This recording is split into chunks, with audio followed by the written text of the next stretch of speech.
السلام عليكم ورحمة الله وبركاته. الحمد لله نحمده ونستعينه ونستغفره ونؤمن به ونتوكل عليه ونعوذ بالله من شرور أنفسنا ومن سيئات أعمالنا من يهده الله فلا مضل له ومن يضلل فلا هادي له وأشهد أن لا إله إلا الله وحده لا شريك له وأشهد أن محمدا عبده ورسوله أما بعد. கண்ணியத்திற்குரிய இல்லாமல்ல அல்லாஹு ஜல்ல ஷானஹு தஆலாவின் நல்லடியார்களே, இஸ்லாத்தின் ஆதாரம் இறைவனின் வஹி மட்டுமே என்ற தலைப்பிலே மார்க்க அறிவை நாம் பெற்றுக் கொண்டிருக்கிறோம். இஸ்லாத்தின் ஆதாரம் இறைவனின் வஹி மட்டுமே என்று சொன்னால், அல்லாஹ் குர்ஆனிலே எதை சொல்கிறானோ அதுவும் நபிகள் நாயகம் ஸல்லல்லாஹு அலைஹி வஸல்லம் அவர்கள் எதை நமக்கு குர்ஆனுடைய விளக்கமாக சொல்லி செய்து வாழ்ந்து காட்டினார்களோ அதுவும் தான் இறை செய்தி. இதுதான் இஸ்லாத்தினுடைய ஆதாரம் என்று நம்ம அறிந்து வைத்திருக்கிறோம். இப்ப நபிகள் நாயகம் ஸல்லல்லாஹு அலைஹி வஸல்லம் அவர்கள் ஒன்றை சொல்வார்களேயானால் அது அல்லாஹ்வுடைய அனுமதியோடு அல்லாஹ்விடத்திலிருந்து வந்த கட்டளை அடிப்படையில் தான் சொல்வார்கள் என்கிற அடிப்படையில் அவங்க சொல்வதும் வஹி மார்க்கம் என்று நம்ம அறிந்து வைத்திருக்கிறோம். ஆனா இதுலேயும் சில விவரங்களை உள் விவரங்களை நம்ம தெரிந்து கொள்ள வேண்டும். நபிகள் நாயகம் ஸல்லல்லாஹு அலைஹி வஸல்லம் அவர்கள் அல்லாஹ்வுடைய தூதர் என்ற ஒரு பொறுப்பு அவர்களுக்கு சுமத்தப்படுகிறது. அவர்கள் தூதராக இருந்தாலும் மனிதராகவும் இருந்தார்கள். அவங்க செய்யற எல்லா காரியமுமே தூதர் என்ற அடிப்படையில் செய்தது என்று நம்ம சொல்லக்கூடாது. தூதர் என்ற அடிப்படையில் செய்த காரியங்கள் சில காரியங்கள் தான் இருக்கும். பல காரியங்கள் மனிதர் என்ற முறையில் அவர்கள் செய்த காரியங்களாக இருக்கும். மனிதர் என்ற முறையில் அவர்கள் செய்த காரியங்கள் எல்லாம் மார்க்கம் ஆகாது. தூதர் என்கிற முறையில் செய்வாங்க இல்லையா, அது மட்டும்தான் மார்க்கத்திலே ஆதாரம் வஹின்னு சொல்லணும். இதை புரிந்து கொள்வதற்காக வேண்டி ஒவ்வொரு மனிதரை நீங்கள் எடுத்துக்கொண்டாலும் அவர் வகிக்கிற பொறுப்பு இருக்குல்ல, அந்த பொறுப்புக்காக சில காரியங்களை செய்வார். மனிதர் என்கிற முறையில் ஒரு காரியத்தை செய்வார். இப்ப ஒரு நாட்டினுடைய பிரதமர் இருக்கிறார், அவர் பகல் நேரத்தில் வீட்டில் போய் சாப்பிடுறாரு. பிரதமர் என்ற அடிப்படையா சாப்பிட்டாரு? அவர் பிரதமரை இல்லாட்டாலும் சாப்பிடுவார், மனிதர்கிற சாப்பிடுறார். இந்த சாப்பிடுதல் என்பது பிரதமருடைய டியூட்டியில உள்ளது கிடையாது. அவர் பிரதமரா இல்லாம இருந்தாலும் சாப்பிடுவாரு, நாளைக்கு பிரதமரா இல்லாம போனாலும் சாப்பிடுவாரு. பிரதமரா இல்லாத நம்ம எல்லாம் தான் சாப்பிடுறோம். அப்ப ஒருத்தர் பகல் நேரத்தில் போய் வீட்டுல சாப்பிடுறாருன்னு சொன்னா பிரதமர் சாப்பிட்டாருன்னு சொல்லுவோம். அதுக்கு என்ன அர்த்தம்? பிரதமராக சாப்பிட்டான்னு அர்த்தம் கிடையாது. அவர் மனிதராகத்தான் சாப்பிடுகிறார். பிரதமர் என்கிற அந்த பொறுப்புக்காக அவர் சாப்பிடவில்லை. அதே நேரத்தில் ஒரு அதிபரை, அமெரிக்க அதிபரை பிரதமர் வரவேற்றாருங்கிறோம். இது பிரதமராகத்தான் வரவேற்கிறார். நீங்க நல்லா வரவேற்க முடியாது. ஒரு நாட்டின் அதிபரை இன்னொரு நாட்டுடைய அதிபர் தான் வரவேற்க முடியும். சில ஒப்பந்தங்கள்ல கையெழுத்து போடுறாரு, அந்த கையெழுத்து போடுறாருன்னு சொன்னா பிரதமராக கையெழுத்து போட்டதும் இருக்கும். அவரே சொந்தத்துக்கு ஒரு வீடு வாங்குறாரு, கையெழுத்து போட்டு வாங்குறாரு பிரதமர். அது பிரதமரா வாங்கினதா? இல்ல.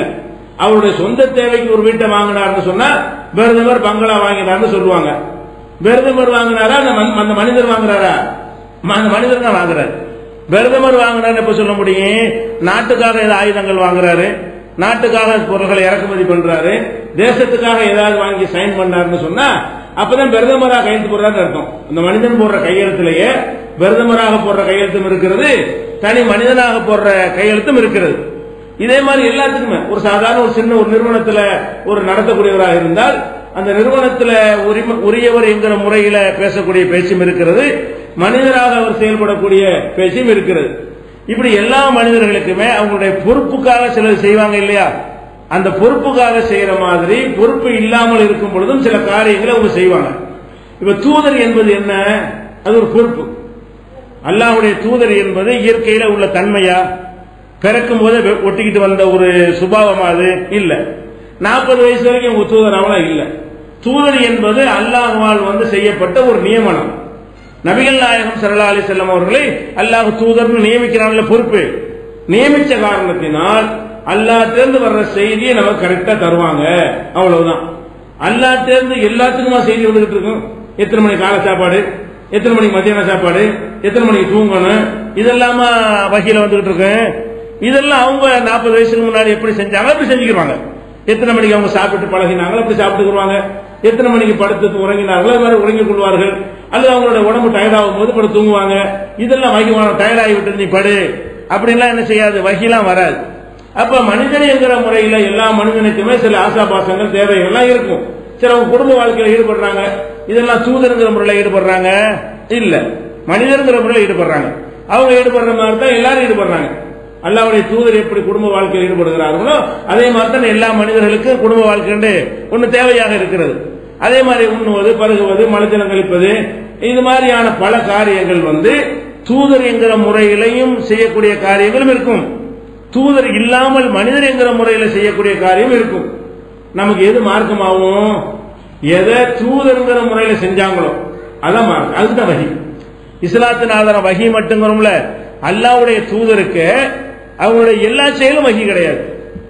இப்ப நேற்றைய தினம் பல சம்பவங்களை சொல்லி காட்டணும். அதுல ஒரு சம்பவம் என்ன, குருடர் வந்ததுக்கா கடுகடுப்பானாங்கல்ல, அது வகிலையா? வகியில கடுகடுப்பு எல்லாம் கண்டிக்கிறான். ஒரு குருடர் வர்றாரு, கோவப்படுறாங்க, கோவப்பட்டு முகத்தை திருப்பிக்கிறாங்க. அல்லாஹ் அபசவத்தை வரலான்னு ஒரு வசன சூறாவை இறக்கி அவங்களுடைய செயல் தவறுன்னு சுட்டி காட்டுறான். இந்த கோவப்பட்டாங்க வகிலையா? இல்ல. அவங்களா மனிதங்கிற முறையில் என்ன செய்வாங்க, அவங்க ஒரு முடிவு எடுத்திருக்கும் பொழுது அதை யாராவது டிஸ்டர்ப் பண்ணாங்கன்னா அவங்களுக்கும் வரும்ல, எனக்கு வரும்ல, அது மாதிரி அவங்களுக்கு வந்தது. அப்ப மனிதர் என்கிற முறையில தான் அந்த கோபம் வந்ததுனாலதான் அல்லாஹ் கண்டிக்கிறான். பல விஷயங்கள் அவங்க கோபப்பட்டது, சில ஆத்திரப்பட்டது, அது எல்லாமே எதுல சேரும் என்று சொன்னால் மனிதர் என்கிற முறையில் உள்ளதாகத்தான் சேரும். அப்ப நபிகள் நாயகம் ஸல்லல்லாஹு அலைஹி வஸல்லம் உடைய செயல்களை நம்ம என்னவா பிரிக்கணும், ரெண்டா பிரிக்கிறோம். அல்லாஹ்வுடைய தூதராக இருந்தாலும் உதாரணத்துக்கு புரிந்து கொள்வதற்காக நான் சில உதாரணங்களை சொன்னா உங்களுக்கு தெளிவா விளங்கிவிடும். இப்ப நபிகள் நாயகம் ஸல்லல்லாஹு அலைஹி வஸல்லம் அவங்க காலமெல்லாம் உணவு பேரிச்சம்பழம் தான் அல்லது கோதுமை ரொட்டி தான் சாப்பிட்டாங்க. இப்ப நம்ம நாட்டில் இருக்கிற இந்த அரிசி அவங்க பார்த்தது கூட இல்லை, சாப்பிட்டது கூட இல்லை. அரிசி சோறு சாப்பிட்றவங்கள இந்த சோறை ரசூல்லா சாப்பிட்டது இல்லை. அவங்க ரொட்டி தான் சாப்பிட்டாங்க, பேரிச்சம்பழம் தான் சாப்பிட்டாங்க. அப்ப இந்த கோதுமை ரொட்டி ரசூல்லா சாப்பிட்டதுனால அதை சுன்னத்துன்னு யாராவது சொல்லுவோமா? அனைவரும் கோதுமை ரொட்டி தான் சாப்பிடணும். 72 கூட்டத்தில் யாராச்சும் சொல்லுவாங்களா? அப்படி யாராவது செய்யறாங்களா?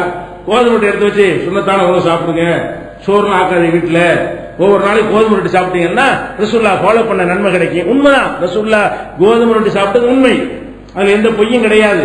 கோதுமை ரொட்டி தான் சாப்பிட்டார்கள். இந்த நம்ம நாட்டில் எந்த உணவும் சாப்பிடவே இல்லை. நபிகள் நாயகம் ஸல்லல்லாஹு அலைஹி வஸல்லம் கோதுமை உணவு சாப்பிட்டாலும் அதை சாப்பிடுவது சுன்னத்து, ஒரு இபாதத்து, அது ஒரு நன்மையான காரியம், அதுதான் சிறந்தது அப்படின்னு யாராச்சும் சொல்றாங்களா? 4 மதுஹப்ல சொல்றாங்களா? வேற எந்த குரூப்லயா சொல்றாங்களா? நாம சொல்றோமா? நம்மளை எதிர்க்கிறவங்க சொல்றாங்களா? யாரும் சொல்ல மாட்டாங்க. ஏன் சொல்ல மாட்டேங்கிறாங்க? கோதுமை ரொட்டி சாப்பிட்டது வகியில் அல்ல, தெரியுது நமக்கு. அது வகி சாப்பிடல. 40 வயசுல வகி வருது, அதுக்கு முந்தி தானே சாப்பிட்டாங்க. 40 வயசுல தான் அதை செஞ்சாதான், 40 வருஷமா இல்லாம திடீர்னு 40வது வயசுல எடுத்து ரொட்டி திங்கிறாங்கன்னா அங்க இருந்து வகி வந்திருக்குன்னு எடுக்கலாம். 39 வயசுல அதான் சாப்பிட்டாங்க, 38ல அதான் சாப்பிட்டாங்க, 35ல அதான் சாப்பிட்டாங்க. நபியா ஆவதற்கு முன்னாடி அதுதான் சாப்பிட்டாங்க போது ரசூல் ஸல்லல்லாஹு அலைஹி வஸல்லம் கோதுமை ரொட்டி சாப்பிட்டார்கள் வந்தா அது சுன்னத்து நினைக்க கூடாது, அது வகி இல்ல. ஏன்? நபியாவதற்கு முன்னாடி சாப்பிட்டாங்க, அவங்கள எதையும் கூட சாப்பிட்டாங்க. ரசூல்லா மட்டும் தான் கோதுமை ரொட்டி சாப்பிட்டாங்களா? அவங்கள எதிர்த்து சண்டை போட்டாங்க, அவங்களும் அதான் சாப்பிட்டாங்க. அபூஜஹலோட சுன்னத்துங்கிறதா ரசூலோட சுன்னத்துங்கிறதா? இத அபூஜஹல் ரொட்டி சாப்பிட்டான். அபூஜஹலோட உணவும் ரொட்டி தான், ரசூலுல்லாஹ்வுடைய உணவும் ரொட்டி தான். அப்ப இந்த ரொட்டி என்பதை ரசூலுல்லாஹ் சாப்பிட்டதுக்கு என்ன காரணம் என்றால் அவர்கள் நபியாக ஆனதற்கும் ரொட்டிக்கும் சம்பந்தம் இல்லை. இந்த 20ஆம் நூற்றாண்டுல இந்தியாவில் தமிழ்நாட்டில் அவங்க அல்லாஹ் ரசூல் ஆக்கியிருப்பானே, ஆனால் சோறு தான் சாப்பிட்டு இருப்பாங்க. இங்க தான் கிடைக்கும். எந்த ஊர்ல அவங்க அனுப்பப்பட்டிருக்காங்களோ அந்த ஊர்ல என்ன உணவு கிடைக்குமோ அதைத்தான் சகஜமா கிடைக்கிற உணவு சாப்பிடுவார்கள். அப்ப தமிழ்நாட்டில் அவங்க இந்த காலத்தில் அனுப்பி இருந்தானே, ஆனால் அவங்க உணவு என்னவா இருந்திருக்கேன்? சோறாகத்தான் இருந்திருக்கும். சோறா நம்ம காலத்தில் என்ன கிடைக்கிறதோ அதை சாப்பிட்டு இருப்பார்கள். அப்ப நம்ம என்ன வழங்கணும்? நபிகள் அல்லாஹ்வுடைய தூதரா இருந்தா கூட பிரிச்சு பார்க்கணுமா? எப்படி? அது வகியில செஞ்சதா, வகி இல்லாம செஞ்சதா? வகியில செஞ்சதா இருந்தா மார்க்கம், வகி இல்லாம செஞ்சதா இருந்தா மார்க்கம் இல்ல. யாருமே கோதுமை ரொட்டியை உணவு சொல்றதும் கிடையாது. அதே மாதிரி எடுத்துக்கிட்டீங்கன்னா இப்ப ரசூல் ஸல்லல்லாஹு அலைஹி வஸல்லம் காலத்துல பல நோய்களுக்கு பலர் உள்ளா இருக்கிறாங்க, அவங்களே பல நோய்க்கு உள்ளா இருக்கிறாங்க. அப்ப நோய் உள்ளாகும் போது அந்த காலத்துல என்ன மருத்துவம் இருக்கு அதான் செய்வாங்க. இப்ப நம்ம பாட்டி வைத்தியம் நம்ம ஒரு 50 வருஷத்துக்கு முன்னாடி என்ன வைத்தியம் பண்ணோம்?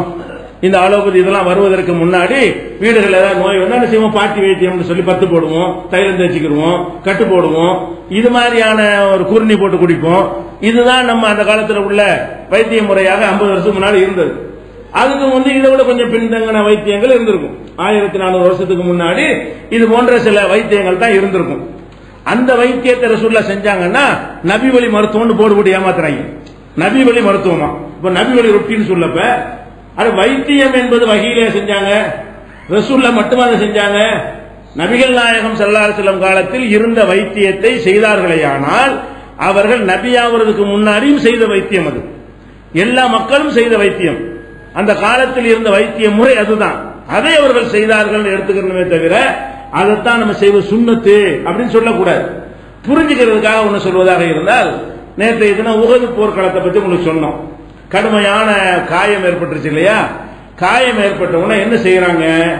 அவங்கள்ட்ட கேட்கிறாங்க, ஐயின் துவிய ஜுர்ஹுன் நபி ஸல்லல்லாஹு அலைஹி வஸல்லம், ரசூல் ஸல்லல்லாஹு அலைஹி வஸல்லம் அவங்களுடைய காயத்திற்கு எதன் மூலம் வைத்தியம் செய்யப்பட்டது அப்படின்னு சஹல் இப்னு சாதிட்ட வந்து கேட்கும் பொழுது அவங்க என்ன செய்யறாங்கன்னு கேட்டா, அலி ரலியல்லாஹு அன்ஹு அவர்கள் தன்னுடைய கேடயம்னா போருக்கு வச்சிருப்பாங்கல்ல, ஒரு கையில வாள் வச்சிருப்பாங்க தாக்குறதுக்கு, இன்னொரு கையில எதிரிகள் தாக்காம இருப்பதற்கு தடுப்பா வச்சிருப்பாங்க. கேடயம்ங்கிறது தடுக்கிறதுக்கு உள்ளது, வாள் என்பது தாக்குறதுக்கு உள்ளது. அப்ப அலி ரலியல்லாஹு அன்ஹு அவர்கள் கேடயத்துல கொஞ்சம் தண்ணியை, கேடயம்னு பாத்திர மாதிரி இருக்கும்ல, அதுல கொஞ்சம் தண்ணீர் எடுத்து கொண்டு வந்தார்கள். ஃபாத்திமா ரலியல்லாஹு அன்ஹா தண்ணியை வச்சு அந்த ரத்தக்கரையெல்லாம் கழுவி விட்டார்கள். கழுவுன உடனே ஒரு பாய், கோரைப்பாய், ஈச்சம்பாய் இருக்குல்ல, அந்த பாய் ஒன்று எடுத்து அதை எரிச்சு சாம்பலாக்கி அந்த சாம்பல் எடுத்து அப்படியே அந்த காயப்பட்ட இடத்துல பூசின உடனே ரத்தம் நின்றுச்சு, ரத்தம் ஓடியது நின்றது. இப்படின்னு சொல்லி புகாரியில 200 நிறைய இடத்துல இருக்கிறது, புரிஞ்சுக்கிறது 243 உதாரணத்துக்காக. அப்ப புகாரியில 243வது ஹதீஸ்ல என்ன இருக்கிறது? ஒரு காயம் ஏற்பட்டால் அதுக்கு செய்யற வைத்தியம் என்ன? சாம்பலை பூசிக்கொள்வது இருக்கிறது. இன்னைக்கு ஒரு ஆக்சிடென்ட் ஆனா சாம்பல் பூச முடியுமா? சாம்பல் பூசுற நல்ல வைத்தியமா? ஒண்ணும் இல்லாத பரவாயில்ல. அந்த காலத்துல அதுவும் இல்லாட்டி ரத்தம் ஓடி செத்து போயிடும். அந்த காலத்துல இதை கூட செய்யலாம், ரத்தத்தை தடுக்கவில்லை என்று சொன்னால் ஆள் இன்னும் சீக்கிரம் போயிருவாங்க. அதனால அந்த சாம்பலை போட்டு என்ன செய்யாங்க, ரத்தம் வராம தடுத்து கொண்டார்கள். இப்ப சாம்பல் எல்லாம் பூசினா இன்ஃபெக்ஷன் ஆயிரும், அதெல்லாம் செய்யக்கூடாது அப்படிங்கிற மாதிரியான ஒரு காலத்தில் நம்ம இன்னைக்கு வாழ்ந்து கொண்டிருக்கிறோம்.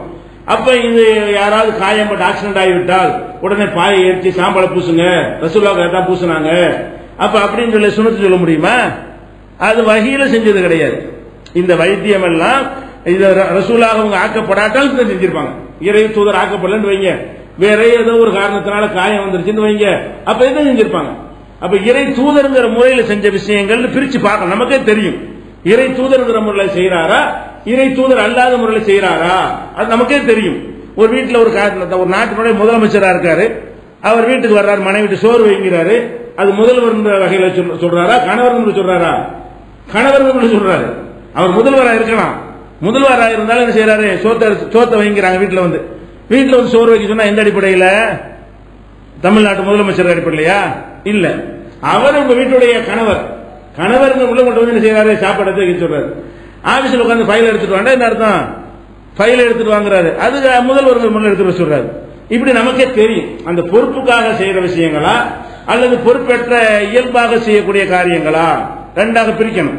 இயல்பாக செய்கிற காரியங்கள் எல்லாம் எதுல சேர்க்கக்கூடாது? மார்க்கத்தில் சேர்க்கக்கூடாது, அது வஹீல செய்யறது கிடையாது, வஹி வராமலும் செய்வார்கள். அப்ப இந்த மாதிரி தான் புரிந்து கொள்ளணும் மருத்துவத்தை எல்லாம். அதே மாதிரி இப்ப ரசூல் ஸல்லல்லாஹு அலைஹி வஸல்லம் அவர்கள் இப்ப நம்ம எத்தனை விதமான சட்டையெல்லாம் போடுறோம். உண்மையில அவங்களோட ஆடையை நீங்க ஆய்வு செஞ்சு பாத்தீங்கன்னா இப்ப நம்ம போட்டிருக்கிற எந்த விதமான ஆடையும் அவங்க போட்டதே கிடையாது. நம்ம போடுற மாதிரியான இந்த மாதிரியான ஆடைகள்லாம் அந்த காலத்துல இல்ல. என்ன, ஒரு போர்வை தான் போத்துவாங்க, ஒரு போர்வை அது சுத்திக்கிறாங்க, முழு கையுமே வெளியே தெரியும். காலமெல்லாம் இதுதான் போத்திருந்தாங்க. கீழே ஒரு வேஷ்டி, கட்டி கொள்ளக்கூடிய ஒரு வேஷ்டி, மேல ஒரு போர்வை. சில நேரங்களில் பெருநாள் இது மாதிரி விசேஷத்துக்காக வேண்டி ஒரு சட்டை ஒன்று வச்சிருப்பாங்க, அதை போட்டுக் கொள்வார்கள். சட்டைனா உழைப்புலாம் இருக்காது, கை வச்சதுக்கு பேர் சட்டையுமாங்க, அவ்வளவுதான். வழங்குதா? அது அந்த காலத்தில் உள்ள முறைப்படி தச்சு வச்சிருப்பாங்க. அது காலர்களெல்லாம் கிடையாது. இப்ப நம்ம ரசூல் ஸல்லல்லாஹு அலைஹி வஸல்லம் எப்ப பார்த்தாலும் இந்த துணியை தான் போர்த்தி கொண்டிருந்தார்கள். அதனால நம்மள என்ன செய்யணும், துணியை தான் போத்துற சுன்னத்து நேரா சொல்லுவோமா? ரசூலுல்லாஹ் போத்துன நிஜம், ரசூல் ஸல்லல்லாஹு அலைஹி வஸல்லம் அவர்கள் ஒரு மேல ஒரு துணியை போட்டு இப்படி ஒன்னு போட்டுக்கொண்டு கை முழுசு வெளியே தெரிகிற மாதிரி தான் நடமாடினார்கள். அந்த காலத்துல எல்லாம் கிடைச்சிச்சு. இந்த மாதிரியான நினைச்ச நேரத்துல துணி எடுக்கிற ஜவுளி கடை, ரெடிமேட் கடையெல்லாம் அப்ப இல்ல. அந்த காலத்தில் என்ன கிடைக்குமோ அதை வைத்துக் கொண்டு அவங்கள்ட்ட பொருளாதாரத்துக்கு தகுந்தவாறு அந்த காலத்துல மக்கள் எப்படி வாழ்ந்தாங்க அந்த மாதிரி எல்லா மக்களும் அப்படித்தான் வாழ்ந்தாங்க. ரசூல்லா மட்டும் வாழவில்லை, எல்லா மக்கள் அந்த மாதிரி தான் வாழ்ந்தார்கள். அதே மாதிரி ரசூல் ஸல்லல்லாஹு அலைஹி வஸல்லம் வாழ்ந்திருக்கிறாங்கன்னு எடுத்துக்கொள்ளணுமே தவிர நாம் ஆடை அணிவதாக இருந்தால் ஒரு துண்டை போர்த்தி கொண்டுதான் வெளியே நடமாட வேண்டும், அதுதான் சுன்னத்து, பெரிய நன்மையான காரியம் சொல்ல முடியுமா? ஏன் சொல்ல முடியாது என்றால் அவங்க அந்த நாட்டு வழக்கம் அது. யாரிடத்திலாம் டிரெஸ் கம்மியா இருக்கிறது அவங்க இதைத்தான் ட்ரெஸ்ஸாக ஆக்கிக் கொள்வார்கள். டிரெஸ் வசதி உள்ளவர்கள் கூட குறைய ஆடைகளை வைத்திருப்பார்கள். இப்படியாக நம்ம என்ன செய்யணும், பிரிச்சு வழங்கிக் கொள்ள வேண்டும்.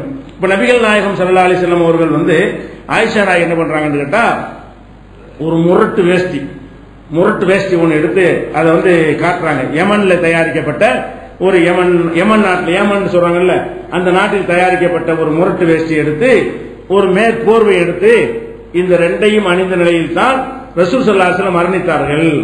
கீழே முரட்டு வேஷ்டியும் மேல ஒரு போர்வையும் அணிந்த நிலையில் தான் மரணித்தார்கள். அந்த போர்வையும் வேஷ்டியும் தான் இருக்குது அப்படின்னு சொல்லி அவங்க மனைவி ஆயிஷா நாயகி மக்கள் மத்தியில் என்ன செய்யறாங்க, எடுத்து காட்டுறாங்க. கேள்வி கேட்கும்போது மரணிக்கும் போது எந்த ஆடை அணிந்திருந்தார்கள் ஒருத்தர் கேட்கிறாரு. அதுக்கு சொல்லால் விளக்காம எடுத்துக்கொண்டு காட்சி விளக்குறாங்க. இது ரெண்டையும் தான் போட்டிருந்தாங்க பாத்துக்க அப்படின்னு.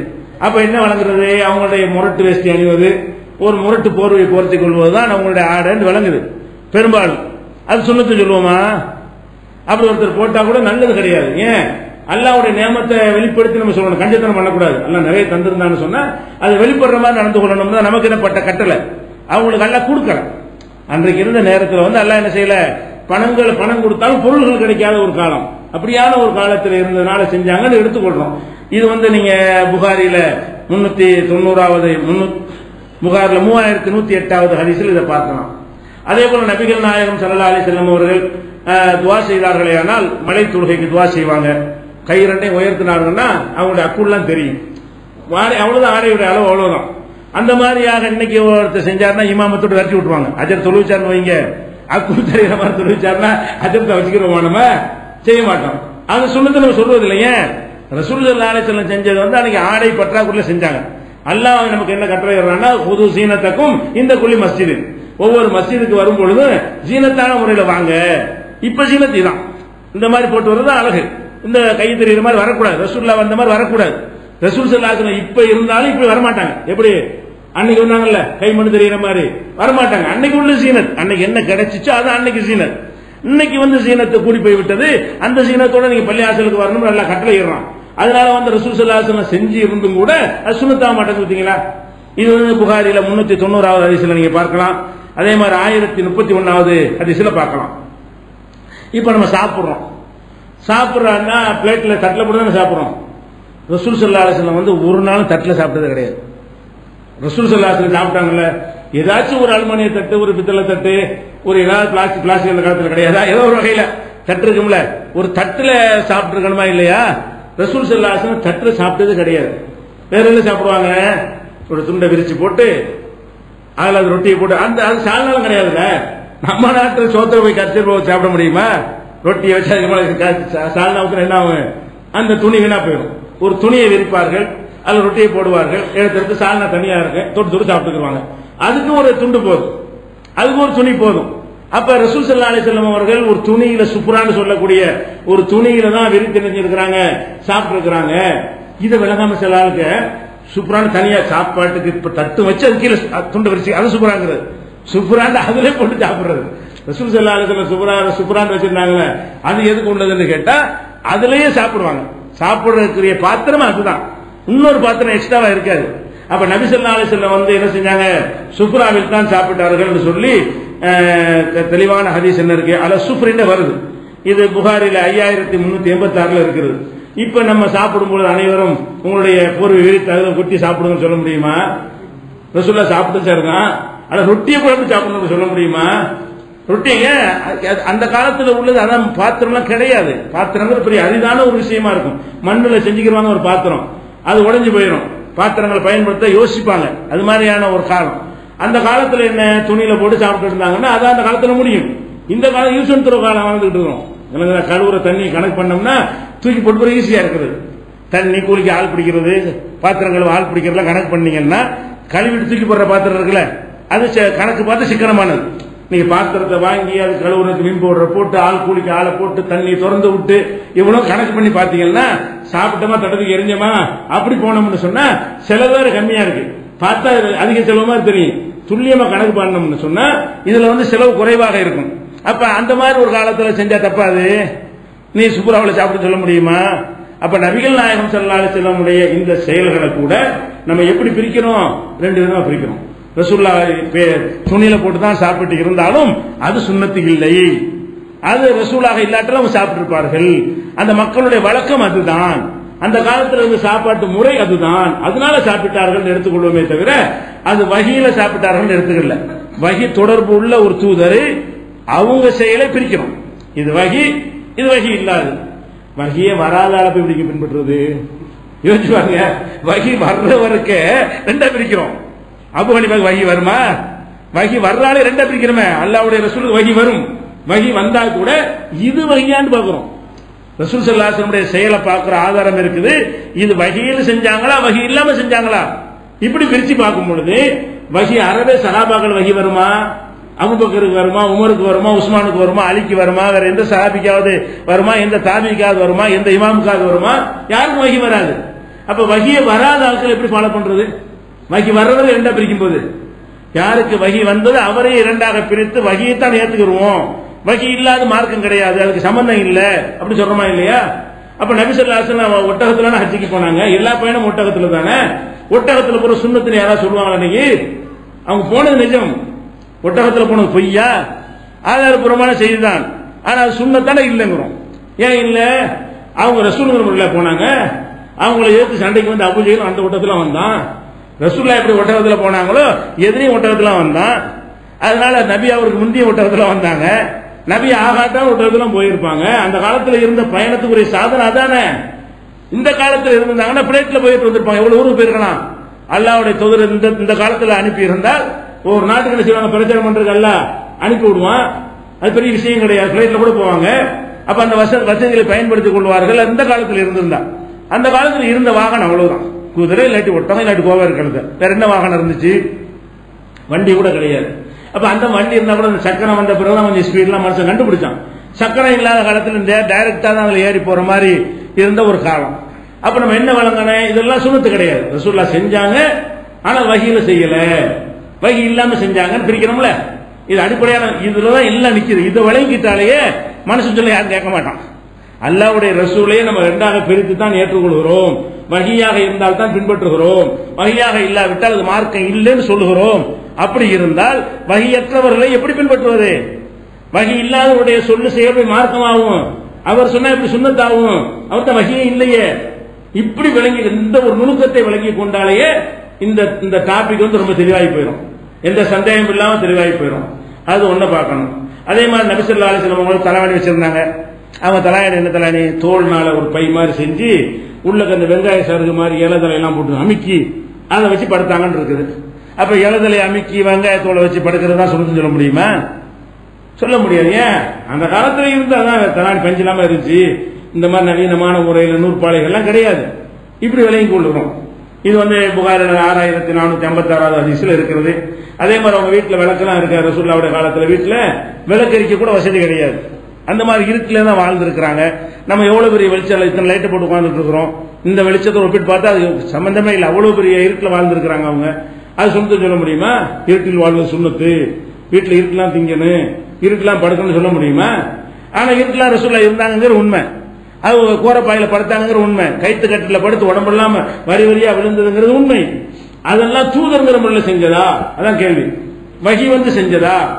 அல்லாட்ட ஆர்டர் இனிமே கைத்து கட்டில படுந்து ஆர்டர் அப்படி அப்படின்னா ஓகே.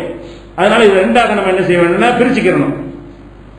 இந்த பிரிக்கிறது கூட ரசூல் ஸல்லல்லாஹு ரெண்டா பிரிக்கணும் அப்படின்னா நபிகள் நாயகம் ஸல்லல்லாஹு அலைஹி வஸல்லமுடைய மார்க்க சம்பந்தமான செயல்கள் இருக்குல்ல, வகி அந்த செயல்கள் அதை பொறுத்த வரைக்கும் கேள்வி கேட்காம ஃபாலோ பண்ணிடணும். தொழுகும்போது கையை உயர்த்தினாங்க. இது வகியில வகி இல்லாமையா? இது வகியில செஞ்சிருக்க முடியும். தொழுகைங்கிறது அதுக்கு முந்தைய இல்ல. அவங்க நபியான பிறகுதான் தொழுகைன்னு வருது. தக்பீர் கட்ட போய் இப்படி கையை வசத்துறாங்கன்னா எதை காது அரிசிச்சு அதனால சொல்ல முடியுமா? அது சொல்லக்கூடாது. கையை வசத்துனாங்கன்னா வசத்திட வேண்டியதான், கட்டுனாங்கன்னா கட்டிட வேண்டியதான். இதெல்லாம் எதுல தான் செஞ்சிருப்பாங்க? வகையில தான் செஞ்சிருப்பாங்க. இது இபாதத்துல எந்த விஷயமா இருந்தாலும் சரி ரசூல் ஸல்லல்லாஹு அலைஹி வஸல்லம் செஞ்சா செஞ்சிட வேண்டியதான், சொன்னா செஞ்சிட வேண்டியதான், அங்கீகரிச்சா செஞ்சிட வேண்டியதான். ரசூல் ஸல்லல்லாஹு அலைஹி வஸல்லம் உடைய சொல் செயல் அங்கீகாரம் எது இருந்தாலும் அப்படி ஃபாலோ பண்ணிட வேண்டியதான். ஆனா இந்த துன்யாவுடைய விஷயங்கள் இருக்குல்ல, அந்த மாதிரி விஷயங்களாக இருந்தால் ரசூலுல்லாஹ் சொன்னாலும் செஞ்சாலும் சொன்னா தான் அது வஹியாகும். சில காரியத்தை அவங்க செய்வாங்க, செஞ்சுட்டு சும்மா விட்டாங்கன்னு சொன்னா ஊர் வழக்கப்படி செஞ்சாங்கன்னு விளங்கிக்கிறேன். நீங்களும் செய்யுங்கன்னு சொன்னா அது சுமத்தாகி போயிடும். உலக காரியமா இருந்தா கூட இப்படித்தான் நீங்கள் செய்ய வேண்டும் ஆர்டர் பண்ணாங்கன்னு வைங்களேன், அப்ப வஹீல சொல்றாங்கன்னு அர்த்தம். நம்ம எல்லாரையும் செய்ய சொல்லி ஆர்டர் பண்ண என்ன அர்த்தம்? வஹீல சொல்றாங்கன்னு அர்த்தம். இதை புரிஞ்சுக்கிறதுக்கு உங்களுக்கு சொல்றீங்களா, தலைமுடி வளர்க்கிறோம், தலையில முடி வளருது. ரசூல் ஸல்லல்லாஹு அலைஹி வஸல்லம் தலைமுடி வச்சிருந்தாங்களா இல்லையா? நல்ல பெருசா வச்சிருந்தாங்க. தோல் புஜத்துல வந்து விழுகிற அளவுக்கு நினைஞ்சாங்க அவங்க முடி வச்சிருந்தாங்க, தாடியும் வச்சிருந்தாங்க. ரசூல் ஸல்லல்லாஹு அலைஹி வஸல்லம் அவர்கள் தலைமுடி வச்சிருந்தார்கள், தாடியும் வச்சிருந்தார்கள். தாடி சுன்னத்துங்கிறோம், தலைமுடி சுன்னத்துன்னு யாரும் சொல்ல மாட்டாங்க. முட்டடிச்சாலும் சரி, கிராப் அடிச்சாலும் சரி, எப்படி இருந்தாலும் இருக்கலாம் சொல்றோம். ரெண்டு ரசூல செஞ்சாங்கலாம். ரெண்டுமே ரசூல் ஸல்லல்லாஹு அலைஹி வஸல்லம் அவர்கள் தாடியும் நன்றாக வைத்திருந்தார்கள், தலைமுடியும் நன்றாக பெரிய அளவு வைத்திருந்தார்கள். அப்ப தலைமுடி வைக்கும் போது நம்ம என்ன செய்யறோம்? அது வகி கிடையாது, ஊர் வழக்கப்படி வச்சுக்கிட்டாங்க, அது சாதாரண இயற்கை முடி வளர்ந்து விட்டுட்டாங்க அப்படின்னு சொல்றோம். தாடியை மட்டும் என்ன செய்யணும்? சுன்னத்து முறையா செய்யறோம் அப்படின்னு கேட்டா தலைமுடிக்கு அவங்க வச்சாங்களே தவிர வையின்னு சொல்லல. தாடி வச்சாங்க, வைக்க சொன்னாங்க. அல்ல வளைக்கணும். இந்த உலக விஷயங்கள்ல வந்து பேப்பர்ல போட்டு சாப்பிட்டாங்கன்னு வைங்க, அது சுன்னத்து இல்ல. எல்லாரும் சாப்பிடு பேப்பர்ல சுன்னத்தாய் போயிடும். அவங்க பேப்பரை போட்டு சாப்பிட்டாங்கன்னா துன்யா வகை இல்லாத விஷயம். ஆர்டர் பண்றது வகையில தான் பண்ண முடியும். எல்லாரும் ஒட்டகத்தில் தான் போக வேண்டும் இப்படி சொல்லியிருந்தா வகையா போயிடும். அவங்க ஒட்டகத்தில் போனாங்கன்னு வைங்க, வகை இல்லை. அது இயற்கையா நடக்கிற ஒரு காரியங்கள். அப்ப ஒட்டகத்தில் ரசூலுல்லாஹ் போய் கொண்டு இப்படித்தான் ஒட்டகத்தில் எல்லோரும் போக வேண்டும் அப்படின்னு சொன்னா அப்ப சுன்னத்தாயிரும். அப்ப உலக விஷயங்கள் வகி இல்லாத விஷயங்களாக இருந்தால் அது எப்ப வகியாகும் என்றால் ஆர்டர் வரணும். வாயினால் என்ன செய்ய ரசூலுல்லாஹ் தானும் செஞ்சு விட்டு இப்படித்தான் நீங்க செய்ய வேண்டும். அதுக்கு உதாரணம் சொல்வதாக இருந்தால் பேரிச்சம்பழம் சாப்பிட சுன்னத்து இல்லைன்ட்டோம், நோம்பு திறக்கும் போது சாப்பிட சுன்னத்துங்கிறோம். பேரிச்சம்பழம் பொதுவா சாப்பிட சுன்னத்து கிடையாது. எல்லா உணவு மாதிரி தான். பிஸ்கட் சாப்பிடுறது ஒண்ணுதான், பேரிச்சம்பழம் சாப்பிடுறது ஒண்ணுதான், சோறு சாப்பிடுறது ஒண்ணுதான். எதுக்கும் எந்த விதமான சவாபும் கூட குறைய கிடையாது. அந்த சத்துல வித்தியாசங்கள் இருக்கணும், அது விஷயம். மார்க்க ரீதியாக இதை செஞ்சா அவ்வளவு நன்மை, அதை செஞ்சா அவ்வளவு நன்மைன்னு சொல்ற மாதிரி பேரிச்சம்பழத்துக்கு நன்மை உண்டா? அது ஒரு உணவு, அவ்வளவுதான், முடிஞ்சு வச்சுக்கிற. ஆனா ரசூல் ஸல்லல்லாஹு என்ன செய்யறாங்க? நீங்க நோன்பு திறக்கும் போது பேரிச்சம்பழத்தை கொண்டு திறங்கள், ஒற்றை எண்ணிக்கையில் திறங்கள் சொல்றாங்க. 1, 3 என்ற எண்ணிக்கையில வந்து என்ன செய்யணும்? நோன்பு திறக்கும் போது ஆரம்பமாக பேரிச்சம்பழத்தை சாப்பிட்டுக்கிறேங்கிறாங்க. இது சுன்னத்துக்கு. ரசூலுல்லாஹ் பேரிச்சம்பழத்தை திறந்தாலும் அது நமக்கு ஆர்டர் பண்றாங்கல்ல, சாதாரணமா பேரிச்சம்பழம் சாப்பிடுவது சுன்னத்து கிடையாது. நோன்பு திறக்கும் போது இந்த மெத்தட்ல செய்வது சுன்னத்து. ஏன் சுன்னத்து? ஆர்டர் பண்ண காரணத்தினால் வஹீன்னு காட்டிடுறாங்க. அவங்க தானும் நோன்பு திறந்து விட்டு இப்படித்தான் நோன்பு திறக்கணும் எப்ப சொல்றாங்களோ அப்பவே என்னவாயிருது? வஹி ஆயிரும். அடுத்தவருக்கு உத்தரவு போடுறாங்க வஹி தானே. எல்லாரும் செய்யணும் இப்படி அவங்க விருப்பத்தை இப்படி எல்லாருமே திணிப்பாங்க. எல்லாரும் செய்யுங்கன்னு சொல்வார்களே, ஆனால் அல்லாஹ்ட்ட இருந்து அந்த செய்தி வந்திருக்குது, இறைவன் தூதர் என்கிற முறையில் இதை சொல்கிறார்கள். அப்பதான் நம்ம கேட்போம். ஊருக்குள்ள கட்டளை அவங்க யாருங்கிறேன்? தூதர் இருந்தா தான் நம்ம கேட்போம். தூதர் இல்லாம இருந்து அவங்க கட்டளை நம்ம ஏன் கேட்க போறோம்? அப்ப தூதருங்கிற அந்த ஆர்டர் பண்ணிட்டாலும் என்ன அர்த்தம் ஆயிடுது? தூதருங்கிற முறையில் சொன்னாங்க ஆகிவிடுகிறது. இப்படி மார்க்கத்தை வந்து ரசூலுல்லாஹ்வுடைய சொல் செயல் அங்கீகாரங்களை வந்து இரண்டாக பிரித்து வஹியை ஆதாரமாக ஏற்றுக்கொள்கிறோம், வஹி இல்லை என்றால் ஆதாரமாக ஏற்றுக்கொள்ள மறுக்கணும். இதுக்கு வந்து நம்மளா இதை சொல்லல, ரசூலுல்லாஹ் பச்சையாவும் சொல்லியிருக்கிறாங்க. இப்ப நான் சொன்ன இந்த செய்திகளை எல்லாம் ஏதோ நானா ஊகிச்சு பெரிய கண்டுபிடிச்சு ஆராய்ச்சி பண்ணி சொல்ல நினைக்க கூடாது. இதை யார் சொன்னா? ரசூல் ஸல்லல்லாஹு அலைஹி வஸல்லம் அவர்கள் தங்களுடைய வாயினாலே தெள்ள தெளிவான வார்த்தைகளால் சொல்லுகிறார்கள். எப்படி சொல்றாங்கன்னு கேட்டா, மதீனாவுக்கு வர்றாங்க. வரும்பொழுது அந்த மதீனாவுல மக்கள் விவசாயம் பண்றாங்கல்ல, பேரிச்ச மரம் தான் அந்த நாட்டுடைய விவசாயம். பேரிச்ச மரத்தை வந்து சேர்க்கை, மகரந்த சேர்க்கை மூலமாக அந்த ஒரு 2 ஆண் மரம் பெண் மரம் எடுத்து கட்டி என்ன செய்வாங்க? ஒரு உற்பத்தி பண்ணிட்டு இருக்கிறாங்க. இது மக்காவுல ரசூலுல்லாஹ் பார்க்காத ஒரு வழக்கம். இது மக்காவுல தானே சொந்த ஊரு. அங்கிருந்து வர்றாங்களா, இவங்க விவசாயம் ஒரு வித்தியாசமா தெரியுது, என்ன டைப்பா இருக்க என்னன்னு கேட்கறாங்க. அவங்க என்ன செய்யறாங்கன்னு கேட்டா, இதனால எங்களுக்கு வந்து ஒரு பயன் கிடைக்கும், இப்படி செஞ்சா நல்ல உற்பத்தி ஆகும் அப்படிங்கிறாங்க. அப்ப ரசூல் ஸல்லல்லாஹு அலைஹி வஸல்லம் செய்யறாங்க, மாலும் இவனே வேலைக்கு செய்யா, இதுல ஒரு பெரிய நன்மை இருக்குன்னு தெரியலையே அப்படிங்கிறாங்க. ரசூல் ஸல்லல்லாஹு அலைஹி வஸல்லம் வந்து இந்த மக்கள் விவசாயம் செய்யறாங்களா அந்த மெத்தடு, அது அவங்களுக்கு வித்தியாசமா அதிசயமா இருக்கிறது, அது வேணாங்கிற மாதிரி ஒரு சொல்றாங்க. உடனே சஹாபாக்கெல்லாம் விட்டுறாங்க. அந்த மரங்களை சேர்க்கிறாங்கல்ல, சேர்க்கை செய்யறது, அதை விட்டுட்டு இயற்கையா விட்டுட்டாங்க. விட்டுட்டா மகசூல் குறைஞ்சி போச்சு. மகசூல் நேரத்தில் பாக்குறாங்க, எல்லா மரத்திலையும் காய்ச்சி தொங்குறதுக்கு பதிலா ஒண்ணுமே இல்லாம கிடக்கு. அப்ப என்ன கேட்கறாங்க, மாலி நகலிக்கும், எதுக்காண்டி என்ன உங்க பேரிச்ச மரம் இப்படி இருக்குது அப்படின்னு கேட்கறாங்க. அப்ப என்ன செய்யறாங்க சகாபாக்கெல்லாம், நீங்க எனக்கு சொன்னீங்க உங்க சொல்ல கேட்டுதான் அப்படி ஆயிடுச்சு, நான் என்ன தூதராவ சொன்னேன். ரசூல் என்ன செய்யறாங்க, நான் தூதர் தமிழ்ல சொன்னேன். அவங்க சொல்றாங்க, இன்கான என் போகும் தாலிக்க பள்ளியசனவு, இதுல உங்களுக்கு நன்மை கிடைக்கும்னா செஞ்சுட்டு போக வேண்டியதானே. இப்ப இன்னமா லன்னா, நான் ஒரு என் கருத்தை தான் சொன்னேன். நன்னி, கருத்துக்காக வேண்டி என்னை குற்றம் முடிச்சிடாதீங்க. உலாக்கின் இதா ஹத்தஸ்துக்கும் அனில்லா இசையன், அல்லாவிடமிருந்து ஒரு செய்தியை நான் உங்களுக்கு சொன்னேனே ஆனால் பகுதூபிகி, அதை கண்டிப்பா நீங்க எடுத்துக்கொள்ளணும்.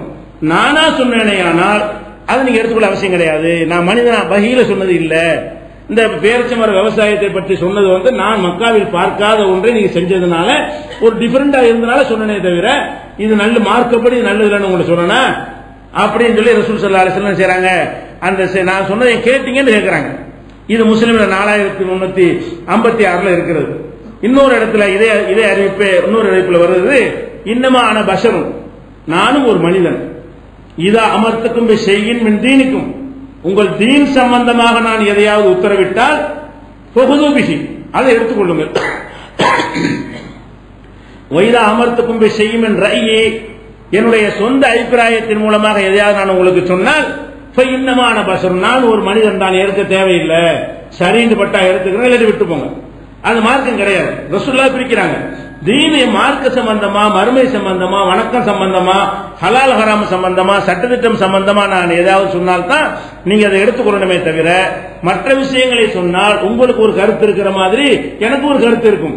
நான் என் கருத்தை சொல்லுவேன், அது உங்களுக்கு சரின்னு பட்டா எடுத்துக்கொள்ளலாம், இல்லாட்டி என்ன செய்யலாம், விட்டு விடலாம் என்று ரசூல் ஸல்லல்லாஹு அலைஹி வஸல்லம் அப்படி ரெண்டா பிரிக்கிறாங்க. என்னுடைய செயல்ல வஹி உள்ளதும் இருக்கிறது, வஹி இல்லாததும் இருக்கிறது, தீன் உள்ளதும் இருக்கிறது, தீன் அல்லாததும் இருக்கிறது. தீனை சொன்னா ஏத்துக்கிறங்க, தீன் அல்லாத சொன்னால் யோசிச்சு பார்த்து உங்க முடிவு. விரும்புனா ஒட்டகத்துல பிறந்தா போய்க்கிறங்க, இல்லாட்டி விருப்பம் அப்படி, அது உங்க விருப்பத்தை சேர்ந்தது என்று ரசூல் ஸல்லல்லாஹு அலைஹி வஸல்லம் பிரிக்கிறார்கள். இது புகாரில, முஸ்லிம்ல 4357வது ஹதீஸாக இருக்கிறது. இதே மாதிரி இன்னொரு சம்பவத்தை பாருங்க. இப்ப ரசூல் ஸல்லல்லாஹு அலைஹி வஸல்லம் காலத்துல பரீரான்னு ஒரு அம்மா இருந்தாங்க. இந்த பரீராங்கிறவங்க ஒரு அடிமையா இருந்து, ஆயிஷா நாயகிட்ட அடிமையா இருந்து, ஆயிஷா நாயகி விடுதலை செஞ்சு அவங்கள வந்து ஒரு கண்ணியமான முறையில் வச்சிருந்தாங்க. ரசூலுல்லாஹ் வீட்டிலே வேலைகள்லாம் செஞ்சுட்டு இருக்கிற ஒரு அம்மா. அந்த அம்மா அவங்களுக்கு முகைஸ்னு ஒரு ஆளை கல்யாணம் பண்ணி வைக்கிறாங்க. பரீராங்கிற அம்மாவுக்கு முகைஸ்னு ஒரு ஆளை கல்யாணம் பண்ணி வைக்கிறாங்க. அவங்க ரெண்டு பேருக்கும் ஒத்து போகல. இந்த அம்மா என்ன செய்யுதுன்னு கேட்டா, நான் இவரோட வாழ மாட்டேன், எனக்கு வேணாம், கல்யாணம் பண்ண பிறகு அந்த புருஷனை வேணான்னு சொல்லுது. கணவனை வேணான்னு சொல்லக்கூடிய உரிமை மனைவிக்கு இருக்கிறது. ஆண்களுக்கு இருக்கிற மாதிரி பெண்களுக்கு என்ன செய்கிறது, அந்த உரிமை இருக்கிறது. அந்த இடத்துல வேணாண்ட உடனே வாழ மாட்டேன்னு பிடிவாதம் பிடிக்குது. அவர் முகீஸ் இந்த பொம்பளை மேல ரொம்ப பிரியம், ரொம்ப முகபத்து வச்சிருக்கிறாரு. போனா எந்த அளவுக்கு ரோட்ல இருந்து அழுகுறாரு, கண்ணீர் ஓடிக்கிட்டே இருக்கிறது. பாக்குறவங்கள பரிதாபப்படுறாங்க, என்னடா இந்த அம்மா என்னை விட்டு போச்சு, வாழ மாட்டேங்குது இப்படின்னு சொல்லிட்டு என்ன செய்யறாரு, அவ்வளவுக்கு நேசத்தை வச்சிருக்கிறார் அவரு. இந்த அம்மா அவ்வளவு வெறுப்பு வச்சிருக்க அவர் மேல. இப்படியான ஒரு பஞ்சாயத்து நடக்குது ரசூல் ஸல்லல்லாஹு அலைஹி வஸல்லம் காலத்துல. அப்ப என்ன செய்யறாங்கன்னு கேட்டா, அப்பாஸ் வந்து சொல்றாங்க ரசூலுல்லாஹ்ட்ட, இந்த மாதிரி பாவமா இருக்குது, இந்த அம்மா வாழ மாட்டேங்குது, அந்த ஆள் பார்த்தா பாவமா இருக்குது, ஏதாவது அறிவுரை சொல்லுங்க அப்படின்னு சொல்லிட்டு சொன்ன உடனே ரசூல் ஸல்லல்லாஹு என்ன செய்யறாங்கன்னு கேட்டா, பரீராவை கூப்பிட்டு, பரீரா இத்தனைக்கு ரசூலுல்லாஹ்வுடைய உம்மத்தை சேர்ந்தவங்க, ரசூலுல்லாஹ்வுடைய மனைவியால் தான் விடுதலை செய்யப்பட்டிருக்கிறாங்க ஆயிஷா நாயகிட்ட, வீட்டுல பழக்கமா உள்ளவங்க.